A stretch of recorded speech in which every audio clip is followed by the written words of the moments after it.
Good morning. हम लोग 7th class के हिस्ट्री में पढ़ रहे थे दिल्ली के सुल्तान, और इसको मैं 3 भाग में बांट दी थी। तो प्रथम और द्वितीय भाग का वीडियो आप लोगों को भेज दी हूँ। ये तीसरा वीडियो है। मैं छोटा छोटा वीडियो इसलिए बनाई बच्चों की ताकि आप लोग ठीक ढंग से देखें और पढ़ें इसे। बहुत लंबा कर देने पे आप लोगों को असुविधा होती है, इसलिए मैं इसे 3 भागों में बांट दी, और चैप्टर भी बहुत बड़ा था।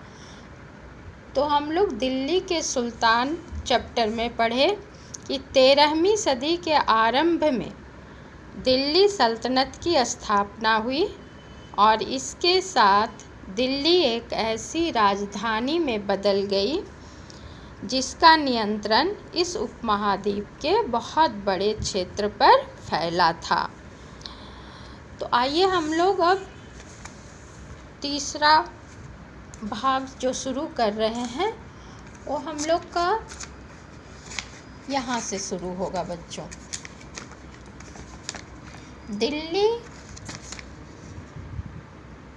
दिल्ली सल्तनत की शासन व्यवस्था, यहाँ से हम लोग देखेंगे। एक सेकेंड बच्चों, सॉरी।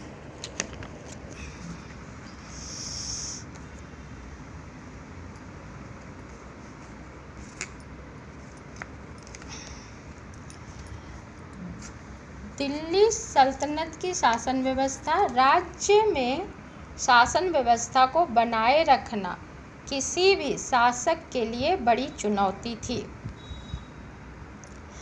अपनी सल्तनत को सुरक्षित रखने के लिए सबसे पहले इल्तुतमिश ने सामंतों और जमींदारों के स्थान पर अपने विशेष गुलामों को सूबेदार नियुक्त किया। इन गुलामों को फारसी में बंदगो कहा जाता है तथा इन्हें सैनिकों की सेवा के लिए खरीदा जाता था।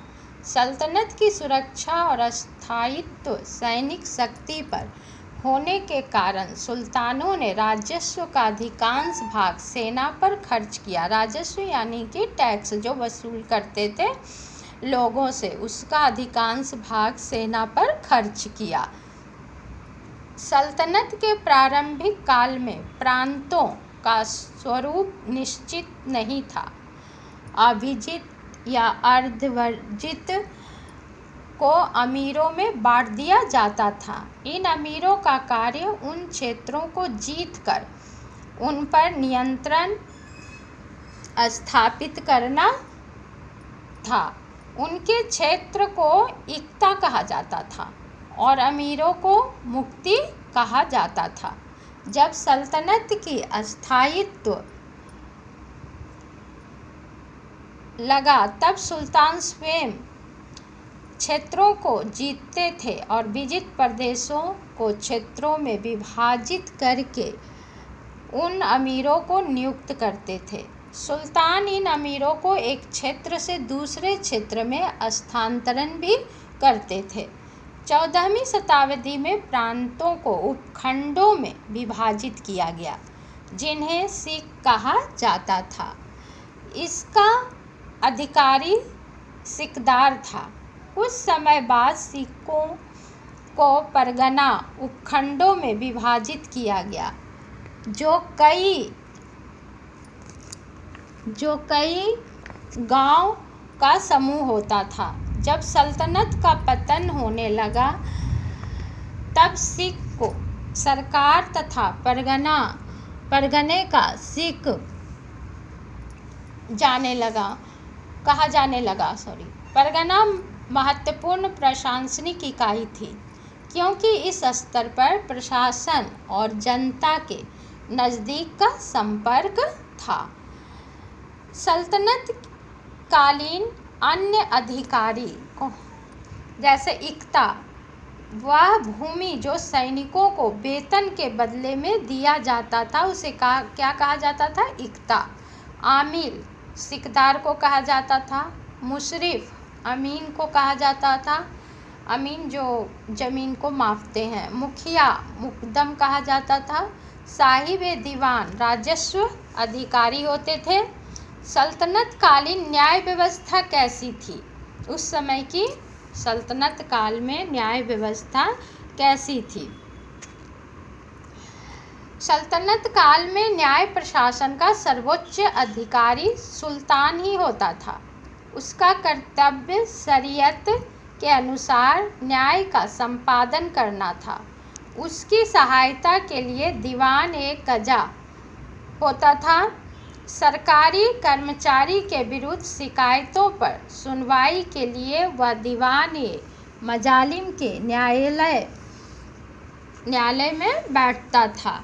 यह अदालत सप्ताह में 2 बार लगती थी और मुख्य काजी उसकी सहायता करता था।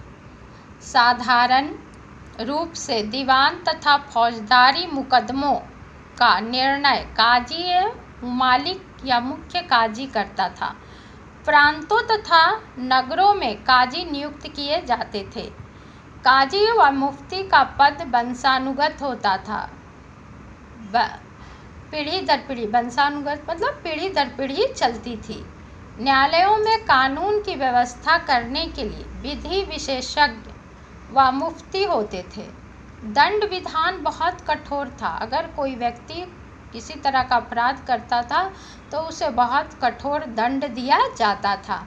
प्रायः अंग विच्छेद यानी कि शरीर का कोई अंग काट दिया जाता था। अंग विच्छेद, शरीर का कोई अंग अलग कर दिया जाता था। विच्छेद मतलब अलग करना, या मृत्यु दंड तक दिया जाता था।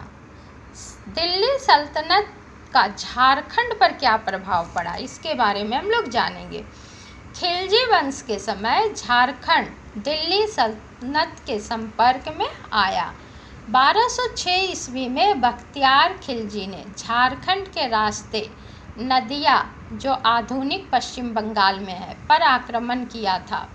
नदिया में आक्रमण के समय बख्तियार खिलजी ने बनारस पिठौरिया मार्ग पर अनुसरण किया था।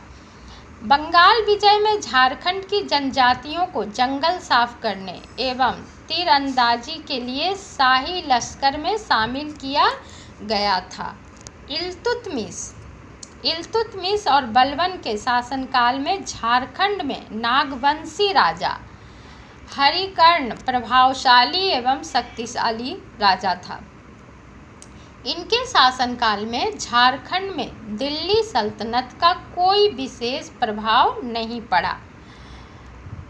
तुगलक वंश के शासक मुहम्मद बिन तुगलक का सेनापति मलिक बया हजारीबाग क्षेत्र में चाई चापा तक आ पहुंचा था।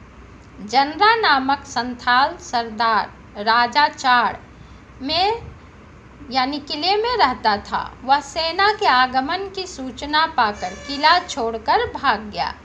उन्होंने बिहार शरीफ तत्कालीन उदंतपुरी को राजधानी बनाया था।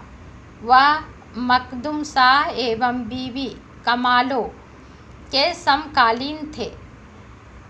पलामू में इनकी हत्या कर दी गई थी। उनके शव को उदंतपुरी लाकर पीर पहाड़ी में दफनाया गया। फिरोज शाह तुगलक के समय में बंगाल के शमसुद्दीन इलियास शाह ने एक बड़ी भूमि जीतकर हजारीबाग के सतगामा में अपनी राजधानी बनाई थी। दिल्ली के तुगलक वंश में लोधी वंश के शासक सतगामा से आगे नहीं बढ़ सके क्योंकि उन्हें शक्तिशाली नागवंशी राजाओं ने कड़ी टक्कर दी थी। अब है भू नियंत्रण यानी कृषि व्यवस्था कैसी थी सल्तनत काल में।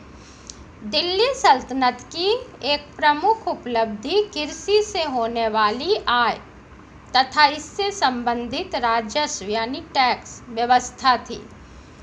इस काल अवधि में सामान्यतः जमीन को 3 वर्गों में विभाजित किया जाता था। अंडरलाइन कीजिएगा बच्चों यहाँ। इसको कहा जाता था इक्ता जमीन, खालसा जमीन तथा इनाम जमीन, मदद ए मास या वक्फ जमीन। इक्ता जमीन अधिकारियों को इक्ता के रूप में मिली जमीन होती थी। खालसा जमीन सीधे सुल्तान के अधीन होती थी तथा जहाँ का राजस्व दरबार तथा राजा के अन्य खर्चों को चलाने में प्रयुक्त होता था। वक्फ जमीन धार्मिक होती थी, व्यक्ति या संस्था को दी जाने वाली जमीन होती थी, किसी धार्मिक स्थान को दिया जाने वाला जमीन होता था। किसानों को बलाहार कहा जाता था, उसे उपज का 1/3 तथा कई बार आधा हिस्सा भू राजस्व के रूप में देना पड़ता था।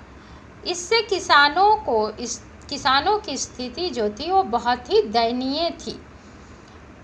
मुकद्दम तथा छोटे जमींदार साधारण किसानों का शोषण भी करते थे, किसानों का शोषण भी होता था। अब हम लोग जानेंगे कुछ महत्वपूर्ण बिंदु। सल्तनत, दिल्ली सल्तनत लगभग 800 वर्ष पहले तुर्क शासकों ने दिल्ली पर अपनी सत्ता स्थापित की। इस सत्ता को दिल्ली सल्तनत के नाम से जाना जाता है।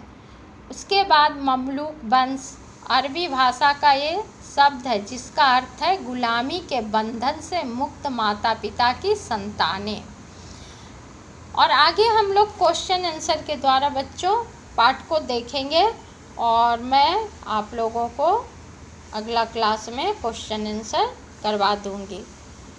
बच्चों आप लोग ध्यान से वीडियो देखिए और इसे लाइक कीजिए और सब्सक्राइब कर लीजिए ताकि मैं जब अगला वीडियो डालूं तो आप लोगों तक इसका लिंक पहले पहुंच जाए। और इसे ध्यानपूर्वक पढ़िए और समझिए। जहाँ नहीं समझ में आता है बच्चों वहाँ पूछिए आप लोग। उम्मीद करती हूँ कि आप लोग इसे देखेंगे और पढ़ेंगे। थैंक यू बच्चों।